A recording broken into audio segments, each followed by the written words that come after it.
bem-vindo a mais um Jump Talk, nosso primeiro Jump Talk de 2023. Hoje eu estou aqui com a Jéssica, com o Felipe e com o Rafael. E nós vamos falar um pouquinho sobre os trends de analytics e de dados para 2023. E aí eu separei alguns temas aqui para a gente conversar, né? Mas eu acho que tem um tema que é principal esse ano. E é algo que a gente já tinha falado até nos trends de 2023, 2022, eu acho, ou 2021, que é democratização dos dados.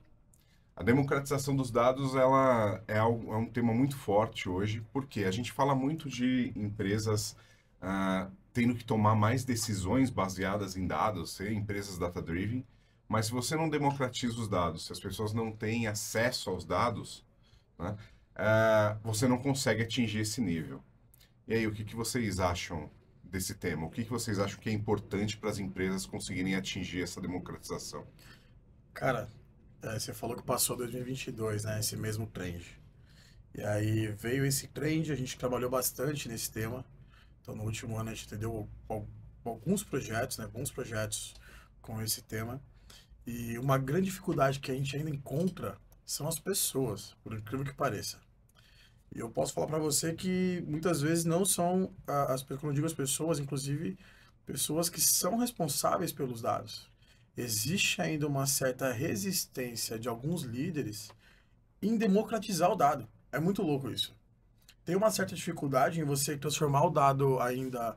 A pessoa tem a necessidade de criar uma governança, divulgar esse dado e passar para o resto da empresa, mas esse processo dele criar a governança e distribuir, parece que existe uma trava ainda no mindset antigo, do tipo, eu sou o dono da área, então eu vou fazer isso e não quero muita gente influenciando nesse processo. Só que para funcionar a democratização, todo mundo tem que influenciar nesse processo. E é uma dificuldade que a gente encontrou esse ano inteiro em diversos projetos. E é algo que a gente tem conversado com as pessoas, tentando mostrar que democratizar o dado também é democratizar o trabalho ali. É ter mais as áreas trabalhando em conjunto e não simplesmente achar que uma única área vai democratizar todo o dado. É meio incoerente. E isso está acontecendo muito. É uma dificuldade. Isso é umas coisas que é um trend que vem de 22, 21 eles falavam disso, passamos 22 e ainda existe uma resistência dentro das empresas e líderes que tocam esses projetos para abrir a cabeça e fazer isso acontecer. Pela mesma dificuldade que eu tenho visto aí e que atrapalha até a evolução do projeto, a real é essa. Atrasa o projeto e isso acaba acontecendo bastante ainda, infelizmente. Mas com os clientes que a gente atua, a gente tem conversado bastante, trabalhado isso para evoluir e mudar, né? E é uma coisa que a gente tem achado bem interessante. E outro ponto, arquiteturas, né? Que é algo que a gente tem que falar também um pouco sobre isso, que para democratizar o dado, a arquitetura também mudou. Você não vai mais trabalhar com a arquitetura antiga que a gente trabalhava. Né? Democratizar dado também é atualizar esse ambiente. O environment mudou. Precisa dessa mudança para acompanhar. E eu tenho visto que 22 está sendo um primeiro passo para isso acontecer, para 23 começar a quebrar esse conceito, essas regras, e aí sim começar a falar de democratização de uma forma mais expansiva nas empresas. Eu acho que é algo que vai continuar sendo tendência por algum tempo ainda, né? Porque a gente vê que as empresas vêm caminhando devagar, que nem você falou. São algumas disciplinas, né? Quando a gente fala de democratização de dados, não nem só a parte das pessoas entenderem como funciona, que já seria um primeiro passo, se capacitar, né? Então, levar a disciplina de alfabetização de dados, mostrar a importância, então, o primeiro passo. Tem também a parte ali, normalmente, onde a direção, né, a organização da empresa tem esse papel ali de poder divulgar os dados, de organizar isso, e tem a parte técnica ali, né, de você ter uma arquitetura que comporte isso. Então, são várias disciplinas. Eu vejo que tem empresas que já estão mais maduras, por exemplo, no ponto de arquitetura, então tem uma arquitetura ali que consiga divulgar os dados e distribuir, e às vezes esbarra nessa parte mais política ali, né, numa parte mais de pessoas, e tem empresas que às vezes ainda estão travadas um passo antes, né, então na parte mais técnica, tem empresas que ainda têm um negócio muito monolítico ali, né, os dados muito centralizados, e às vezes tem dificuldade de distribuir e compartilhar, né. Mas você como pré-venda hoje, né, e que monta projetos, monta o pré-projeto ali para o cliente, o que você mais encontra hoje? Ambientes evoluídos já preparados para falar de democratização de dados ou ambientes ainda iniciais? Eu não digo inicial, porque eles estavam maduros para a época anterior. A questão é essa, a gente tem muito data mart, muito data warehouse construídos em tudo que é lugar, mas já evoluídos para falar de democratização ou não? Com governança ou não? É muito inicial o que chega hoje? Eu acho que a maioria ainda está caminhando, está nessa transição, né? Eu acho que poucos, assim, já tem um ambiente que você fala, nossa, já estão trabalhando mais avançado nessa democratização. Acho que grande parte ainda está fazendo a transição, aprendendo a trabalhar com nuvem, né? Estabilizando, digamos assim, o ambiente, conseguindo gerar valor ali num ambiente novo, para depois democratizar. Então, eu acho que está nessa fase de transição. Hoje eu vejo que está crescendo mais, né? Tem mais empresas, mas ainda tem muita empresa que precisa estruturar, né? E uma coisa que eu acho interessante, a Jéssica faz muitas POCs para clientes, e mesmo em POCs a gente sente que esse pessoal não está preparado ainda, as empresas não estão preparadas. E às vezes a mesma área tem acesso, fala, esse dado aqui é sobre isso, e a outra área é outra tabela que está consumindo e falando que diz respeito à mesma coisa, né? Então os dados não estão também tão centralizados para conseguir ter esse acesso democratizado para todo mundo, todos os funcionários.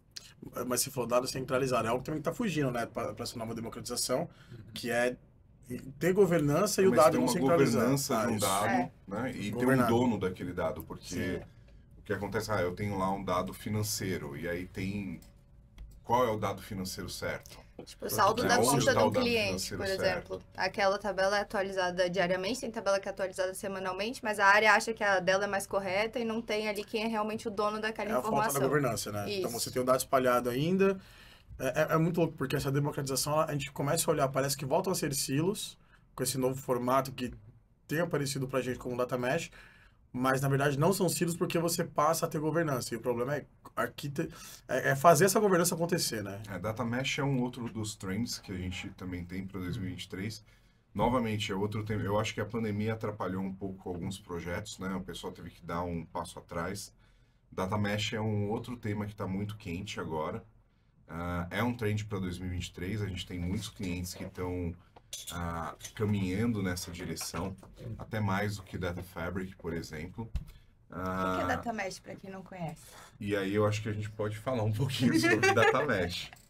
Quer falar, Felipe? Legal. Data Mesh, então, a gente falou no nosso primeiro vídeo, até no nosso primeiro talk, ainda em 2021, era a tendência e ainda se falava pouco, né? A gente, na época, você encontrava pouco conteúdo na internet falando sobre isso. É um conceito que surgiu em 2019, né? Então, E aí era muito mais falado lá fora, né? No Brasil a gente tinha pouquíssima gente, eu acho, falando disso, mas hoje a gente já vê empresas utilizando, né? Então, por exemplo, o Itaú é uma empresa que já tem uma arquitetura voltada ali para Data Mesh, e eu vejo várias empresas começando a caminhar para esse lado, né?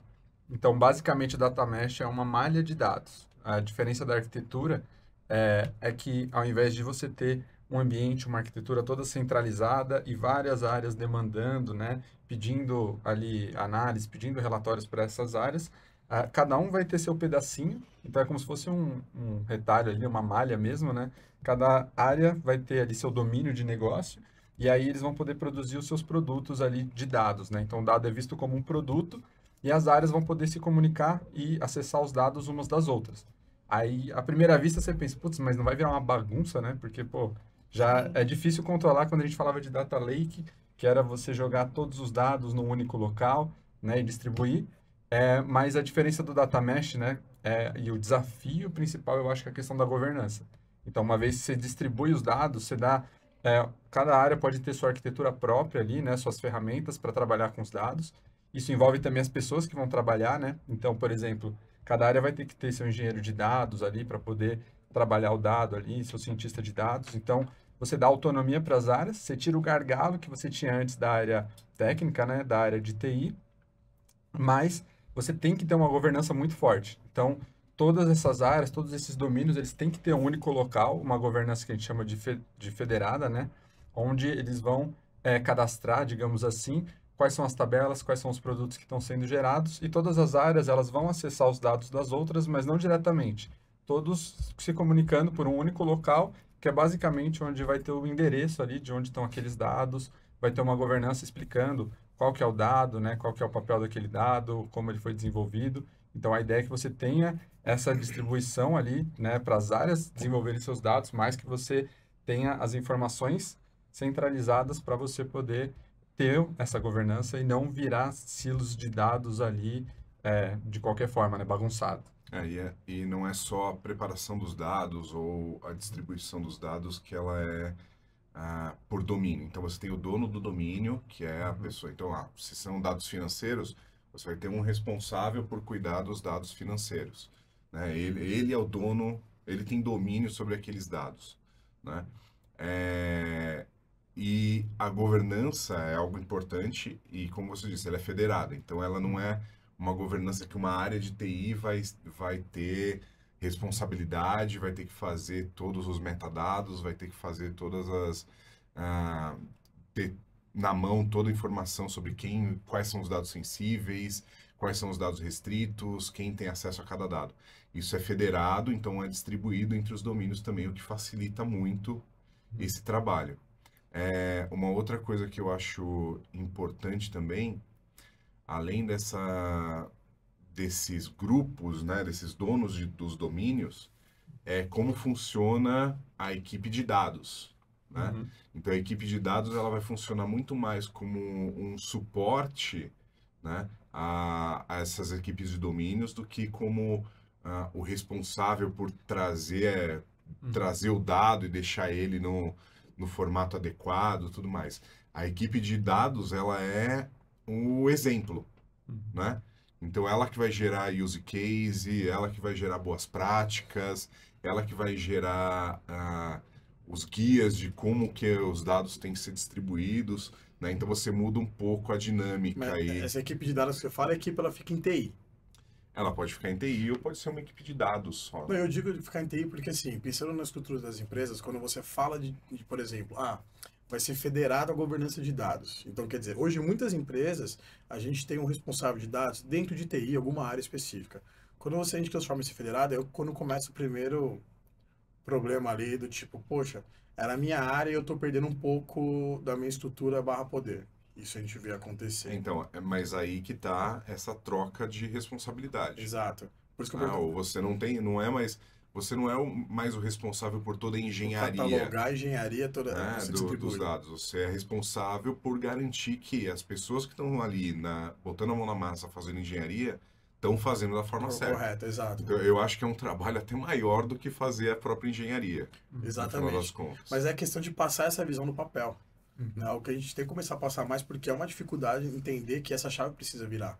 Porque a gente escuta muito essa questão, não, mas o meu time que vai catalogar a empresa inteira, cara, não faz mais sentido. Hoje, no jeito que está hoje, não faz mais sentido você ter uma única área catalogando a empresa inteira. Você vira gargalo, né? Exato, você tem as empresas elas são data-driven, só que assim, existe uma dificuldade em entender que elas querem ser, né? Elas querem ser, né? Elas precisam ser. Elas têm volume de dados para ser. A questão é essa, mas eles não acessam, não trabalham, porque existe essa questão de, não, eu vou fazer tudo, eu vou catalogar, vou ter uma única área. Muitas hierarquias ainda. Exato. Né? Se você começa a democratizar de verdade, porque a palavra é essa, democratizar. Democratizar é isso. Né? Uma única área acessando e trabalhando. E a visão do Data Mesh, acho que vai ajudar muito a evoluir isso, desde que o mercado comece a entender, né? E esses gestores comecem a entender que o papel deles muda. Eles precisam ser referência dentro da empresa e não a pessoa que vai efetivamente executar, né? Eles têm que passar a ser referência para quem vai fazer. Isso é uma barreira que eu acho que em 23 isso vai ter que ser bem trabalhado, né? Bem falado. Aí, uma outra trend que a gente já citou muito aqui é a de governança de dados, né? Governança de dados, eu acho que sempre foi um desafio para muitas empresas. Você garantir que as pessoas certas têm acesso aos dados certos, né? E elas saibam o que é aquele dado que ela está acessando, né? Então, a governança é algo que a gente tem trabalhado muito no último ano. 2022, a Jump Label ela começou a trabalhar muito com Open Metadata, por exemplo, né, que é uma ferramenta open source que auxilia na governança de dados, né? A gente já fez a implantação de alguns projetos da solução e é uma solução muito boa. E eu acho que é um dos principais pontos desse desafio, né? Não adianta nada você ter ali os domínios com os dados, né? Se você não consegue governar aquilo e distribuir para que a empresa use também, né? Você eleve o nível de uso desses dados, né? Senão vão voltar a ser dados departamentais ali, que só a pessoa tem acesso e... Né? Sim. Você Ou não seja, evolui. todas as trends andam de mãos dadas, né? Essas três andam de mãos dadas. E falar de governança, falar ferramenta de governança que nem o Metadata, vale um podcast só para mostrar como funciona isso, porque ainda é um mistério para muitas empresas como trabalhar com uma ferramenta de democratização de dados, né? Porque o Metadata, por exemplo, ele acaba fazendo isso, ele auxilia para que isso funcione, mas ele sozinho não faz, né? Junto precisa uma governança bem estruturada. Mas acho que é um tema que dá para se falar bastante sobre isso, trazer muitas dificuldades para a implantação e como utilizar, né? É realmente bem importante. E, pode falar.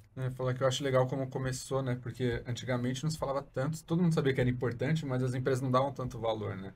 Eu acho que quando começou o GDPR, LGPD, essas leis ali que começaram a organizar essa questão dos dados, ela fala de dados pessoais, então fala de uma parte específica, né? Não são de todos os dados da empresa, mas eu acho que abriu muito a visão das empresas, começaram a ter que correr para se adequar.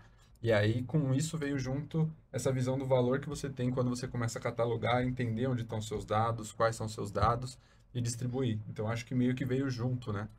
Eu acho que, e até faz parte da nossa história, né? A gente começou a trabalhar mais com governança de dados por causa da necessidade de algumas empresas, principalmente alguns clientes nossos, de atendimento LGPD, né? Então, uma outra solução que a gente trabalha também é o OneTrust, né? A gente iniciou o trabalho com o OneTrust pensando na LGPD, só que tem toda essa bagagem de governança de dados que você precisa ter para você fazer um atendimento bom. Exato. LGPD, GDPR ou qualquer tipo de lei. Não é só mapear o processo, mas se o dado estiver ali disponível, sem controle de acesso, né, sem classificação do que é dado restrito, o que é dado pessoal, né, você cria, né, uma série de pontos ali onde você pode falhar, né, e não atender aos requisitos da lei. Eu acho que isso veio evoluindo, né? Então, hoje, Isso. as empresas antes não tinham tanto essa visão de governança, né? Hoje eu acho que as empresas, em geral, estão ganhando uma maturidade boa. Então, eu vejo que a maioria muita empresa que a gente atende, né? Hoje já tem algo mais estruturado. Antigamente era aquele corre para atender os prazos ali da LGPD. Sim. Hoje em dia, eu acho que as empresas já estão passando para o próximo nível, que é esse, né? Antes eu precisava saber onde estão meus dados, catalogar eles. Sim. Hoje eu consigo usar ferramentas para facilitar esse trabalho e para ajudar na divulgação ali, para eu conseguir estruturar isso dentro de uma ferramenta. Então, você está evoluindo e conseguindo gerar mais valor, né? Então, primeiro é descobrir onde estão os dados, teve aquela correria, hoje está sendo mais organizado, né? E está sendo mais distribuído, e aí sim você consegue gerar o valor em cima disso. E assim, falando sobre, eu sei que não é a trend específica, mas se a gente fala de governança, fala de ferramenta, Data Mesh, que foi essa sequência que a gente veio falando, eu tenho certeza que uma dúvida que vai surgir para quem assistir esse podcast tá, eles estão falando que é possível fazer tudo isso, mas e na prática a parte técnica disso? A arquitetura, como é que essa parada funciona? Porque hoje a gente vê áreas separadas construindo seus ambientes de dados, e muitas vezes ainda silos de dados, e aí, por exemplo, o TI tem acesso a um Talend, a um Power Center, a um Integration Service, beleza? Só que essas licenças são limitadas a TI. E aí você vai para uma área de negócio, o cara lá tá ralando para fazer o dado dele com um SQLzinho numa máquina, ou, cara, por incrível que pareça, ainda existe Access por aí, hoje bem menos do que há 12, 10 anos atrás, mas ainda tem uns perdidos em algumas áreas. Por quê? Porque os caras não vão ter acesso a uma ferramenta, né? Antigamente tinha áreas de negócio que usavam SaaS. Mas o SaaS aí você vê que aos poucos as áreas estão deixando de usar, estão migrando para outras soluções, até para o mundo open source, devido a custo. Mas quando a gente fala de democratizar o dado, tem toda essa camada de governança, mas quando a gente olha para a arquitetura, porque eu já penso em alguns clientes que me questionariam isso, falando, olha, legal, vocês falaram tudo isso, mas e aí? A minha área não tem acesso a, por exemplo, uma ferramenta parruda, cara, que só TI tem. Como que a gente faria na área, né? E aí que entra um negócio que eu acho muito legal, que é o mundo cloud, né? A gente foi ver agora no evento da AWS, no reInvent que teve, o que tem de ferramenta sendo lançada, focada para democratizar o dado, no sentido de ter ferramentas nas áreas para fazer ETL, construção de lake de uma forma com menos código possível.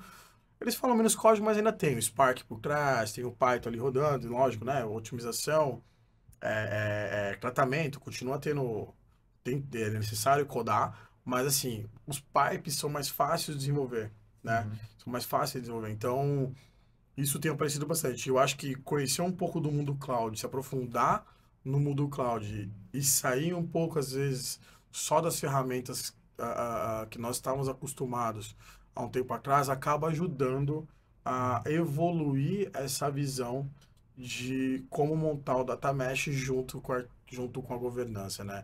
Eu quis falar sobre isso porque eu estava pensando aqui, certeza que aqui a gente fica na camada a camada de governança, mas quando a gente entra no puro do TI ali, de como fazer isso acontecer, era uma dúvida de muita gente, pô, mas eu não tenho acesso. Hoje, com cloud, é muito mais fácil liberar esses serviços a serem utilizados sem precisar de licenças caríssimas para o usuário. Tem uma outra coisa também que eu acho importante, que você citou aí da codificação, né? O código pode ser uma barreira para algumas áreas poderem utilizar os dados.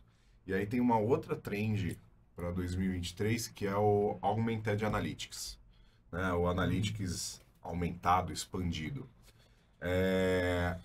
O que é essa trend? São algumas ferramentas que a gente já viu no passado, né? Principalmente com, por exemplo, o Click, né?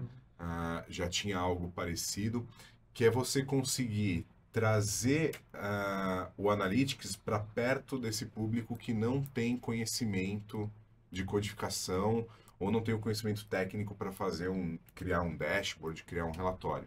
Então, são ferramentas que você usa ali linguagem natural, né? Para você conseguir fazer uma pesquisa em um banco de dados, para você poder criar um dashboard, criar um relatório, né? Então, o cara de vendas, ele pode entrar na solução e vai ter uma barrinha lá do Google. Isso daí é aquilo que a gente viu há 10 anos atrás. Né? É exatamente aquilo, só que hoje a tecnologia propicia... Uma evolução do point and click. É só pra vocês entenderem. Exato. Vocês entenderem, há 10 anos atrás, a gente foi uma ferramenta, Target, nome? Sei lá o nome da ferramenta. Target, exatamente. A gente foi assistir uma... Acho que era dinamarquesa. A gente tava começando a Jump e a gente já tinha essa parada, tipo, porra, eu falo aqui o que eu quero, vai aparecer na tela. É legal pra caramba, porque a gente viu a ferramenta funcionando, só funcionava em inglês, limitada. Era um embrionário do que existe hoje, algumas coisas. Foi uma visita bem interessante, porque a gente viu isso, a gente viu o cara apresentando, quase morreu durante a apresentação, porque ele tava com um negócio no braço lá, medindo a pressão dele, a gente achou que ele ia morrer qualquer hora. Pressãozinha 20 por quanto que era? Eu só lembro disso, dessa porra que a gente foi. Como que era? 20 por quanto que era? Sei lá. Mano, eu sei que durante o negócio eu falei, vai morrer. E aí ele apresentando pra gente, e foi legal, porque assim, era um embrionário disso, né? Era um embrionário disso. Já era essa ideia de você poder colocar essa ferramenta na mão de qualquer pessoa. Então a pessoa não precisa mais saber código saber e ter codificar. um conhecimento prévio, né? A pessoa de vendas entra lá e fala, eu quero saber as vendas dos meus clientes, quanto que eu vendi para clientes premiums no ano de 2023 por trimestre, né? E aí você vai colocando o texto ali de linguagem natural. A ferramenta, ela interpreta isso. E aí, novamente, você tem que ter uma catalogação boa dos dados para a ferramenta também entender o que é, quais são os dados que aquela pessoa está buscando, né? A gente já viu diversas ferramentas tentando fazer isso. A gente tentou fazer isso há uns 4 anos atrás, via Tentou. WhatsApp, nem lembrava. Via WhatsApp, exatamente. A gente tentou fazer, só que não tinha catalogação na época. Não tinha catalogação, Então, essa era a maior dificuldade. A gente conseguiu fazer um aplicativozinho via WhatsApp, via Telegram. Via WhatsApp Telegram, era um robô no Telegram. A gente fez isso aí. Que a pessoa digitava, o robô ia até o banco, né? E trazia um dashboard, trazia um gráfico. Um gráfico, só que a nossa maior dificuldade era não tinha descrição do campo, uma descrição boa do campo. Não tinha catalogação. Pô, daria pra voltar a fazer esse negócio de novo agora, pra vender. Isso é legal, isso é legal, a gente fez, isso aí foi legal. E tinha NLP nisso daí, é verdade, tinha esquecido que a gente tentou fazer isso aí. NLP que é outra das trends desse ano, né? De você poder utilizar linguagem natural, tanto para você conversar com o seu sistema para ele te trazer, ou então você conseguir, né? Hoje a gente tem aí um mar, isso é algo que a gente já trabalhou alguns anos atrás, né? Um mar de dados não estruturados, né? Principalmente quando você fala de atendimento a cliente, por exemplo, né? Ou web crawler, de você pegar esses dados e conseguir interpretar eles, né? A gente já fez algumas POCs no passado, a Jéssica já fez POCs desse tipo, de pegar dados de call center, por exemplo, e tentar identificar quais os clientes que estavam mais propensos a, por exemplo, abrir uma reclamação numa reguladora. Foi na Anatel, procurava na Anatel. Através de NLP a gente consegue que isso vire um indicador também pra gente poder usar em um modelo, né? Porque às vezes o maior problema que a gente tem é que às vezes tem ironia, tem todas essas coisas, mas ele vai aprendendo, você consegue ver, não, isso que o modelo entendeu não é o que ele interpretou. E aí ele vai melhorando e vai se aprimorando. Antigamente muita gente achava que estava usando NLP, achava que estava, por exemplo, era um robô que estava atendendo ele, mas era só responda sim ou não e aí ia por um caminho. Então era uma hierarquia, né? Qual é que é o nome? Que a gente tem Era um fluxograma. Isso. Tava só nem sei falar. Não sei falar. Um fluxograma. Isso, o Era um fluxograma. fluxograma Que ele que você achava que seguia. tinha NLP ali, mas na verdade não tinha nenhuma inteligência, vamos dizer. Ele não estava aprendendo nada. Era só digite sim ou não, digite 1 ou 2, e aí você ia seguindo um fluxo. Só que agora não, ele consegue entender o que você quer. Às vezes, claro, estamos sempre melhorando. Já passei muita raiva com o robozinho, que ele não entendia o que eu queria falar e não tinha ninguém humano ali para poder, mas a gente está evoluindo aí para esse caminho. Mas eu vou falar a verdade, eu prefiro o fluxograma do que o NLP. Eu passo menos raiva. O NLP não entende ainda. Usar o NLP para fazer análise de texto, por exemplo, reclamações, um chat que rolou e você quer analisar, você tem lá um call center atendendo chat. E aí você baixa tudo aquilo, analisa, usar o NLP para escovar bit e tirar a informação, eu acho bem legal. Se comunicar com bot é uma coisa que, assim, mesmo na gringa, a gente usa e eu não acho legal. Eu passo raiva. Não, eu acho que assim, para atendimento a cliente, eu ainda não acho legal também.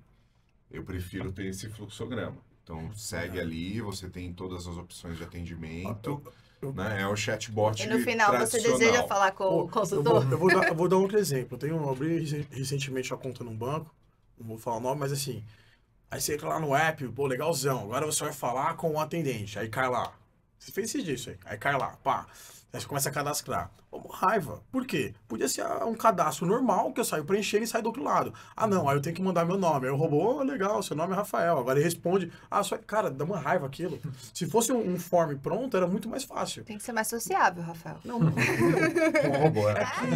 Os caras querem humanizar uma parada que não é humana. E é irritante. A NLP, acho que pra isso tá longe ainda. Tá longe. Vai ficar sendo trends aí até um bom tempo, Vai. mas tá evoluindo bastante. Mas eu acho que usar NLP para análise de dados, Aí eu acho legal. aí sim, aí Eu acho eu acho fantástico. que é um negócio bacana. Até para Acho poder que a gente tá também pronto pra isso, um estruturar PyTorch. documentos também, por exemplo, tem um monte de documento que entra ali, qual área que é? Ou então, por exemplo, é muito usado também no direito, eles pegam ali aqueles textos e ali eu quero ver, tem um indício aqui de irregularidade, porque isso aqui não era para tal, tá faltando um tema que nessa peça aqui é super importante. E aí eles priorizam, porque imagina se tem, não sei, vários advogados ou assistentes ali daqueles advogados, eles têm que olhar todo mundo. Então eu posso criar um score usando a NLP para falar, não, olha primeiro esse aqui, porque ele tem maior chance de ter Total. irregularidades. Isso está sendo usado hoje e tem muita... E aí ele já consegue também montar uma peça ali semi-pronta que depois você só revisa e completa os campos. Exato. Aí eu acho fantástico, que não é interação humana, né? Tentar fingir que a máquina seja um humano. Oi, Rafael. Você vai utilizar isso para uma inteligência de verdade, trazer um resultado. Que nem eles usam também para notícias. Você tem uma notícia imensa, ou você quer buscar alguma coisa específica, ou você quer resumo de notícias, você consegue usar NLP para isso. Isso eu acho muito interessante. Acho que é muito mais útil o uso do NLP para isso hoje. Tem um case bem legal, se eu não me engano é da Milka, que eles fizeram uma ação sensacional lá de marketing. Foi até um case que eles usam em CX, Customer Experience, que eles vendiam uma barra faltando um quadradinho. Então, você comprava a barra, faltava um quadradinho, e aí você tinha a opção desse quadradinho, de você tinha que se cadastrar lá no site, você tinha a opção de enviar ele para alguém que você goste, e aí chegava um quadradinho com a mensagem, e aí você escrevia a mensagem e tal. Então, envie para quem você ama, ou você podia pedir e receber, né? Então, a maioria das pessoas comprava ali pela curiosidade, né? E enviava para alguém e mandava lá uma mensagem e tal. Então, isso aí, para eles, foi um ótimo case ali, conseguiram vender bastante. E com isso, eles conseguiram mapear como era feita a comunicação dos clientes deles. Então, que tipo de palavras eles usavam quando eles queriam, né, demonstrar afeto e tal. Então, isso gerou para eles uma base de dados gigantesca que eles usavam NLP para poder entender como que eles se comunicavam para usar depois nas ações de marketing e nos produtos dele. Cara, Legal. NLP para feedback, você recebe feedback. Então, por exemplo, tem um aplicativo que você vai bater a foto no óculos ou pegar o feedback escrito e quero juntar isso, estudar, isso eu acho legal, isso eu acho fantástico. E outra coisa que eu vi na NLP que eu acho muito bacana é para procurar, por exemplo, casos de pedofilia online. Você pega, tipo, um Twitter, você consegue baixar, os caras conseguem analisar esse tipo de coisa através do NLP. Não só por imagem, mas por conversa. Isso eu acho fantástico. Tipo, é o tipo de trabalho que eu acho muito útil. Né? Eu vi também uma vez no NLP para educação, o pessoal querendo corrigir prova. Né? Eu não sei se isso rola legal, tenho minhas dúvidas. Mas é interessante. Algo a se pensar para tentar amadurecer. Eu acho que, assim, substituir você não vai substituir a pessoa que vai fazer a correção da prova, o professor. Mas pode ser da mesma forma como você tem para os advogados de adiantar o trabalho, né? Então, você saber... Otimizar. É isso, você otimizar. Legal. Concordo. Isso eu acho bem bacana. Concordo. Sim. É isso? É isso. Então, a gente encerra aqui mais esse Jump Talk. Se inscreva no canal. É verdade. Se inscreva Curte, no comenta, canal. compartilha com Tem o todo sininho mundo. aí, não sei. Vocês sabem como que é. Obrigado, Jéssica. Obrigado, Felipe. Obrigado, Rafael. Valeu. Até a próxima. Até mais.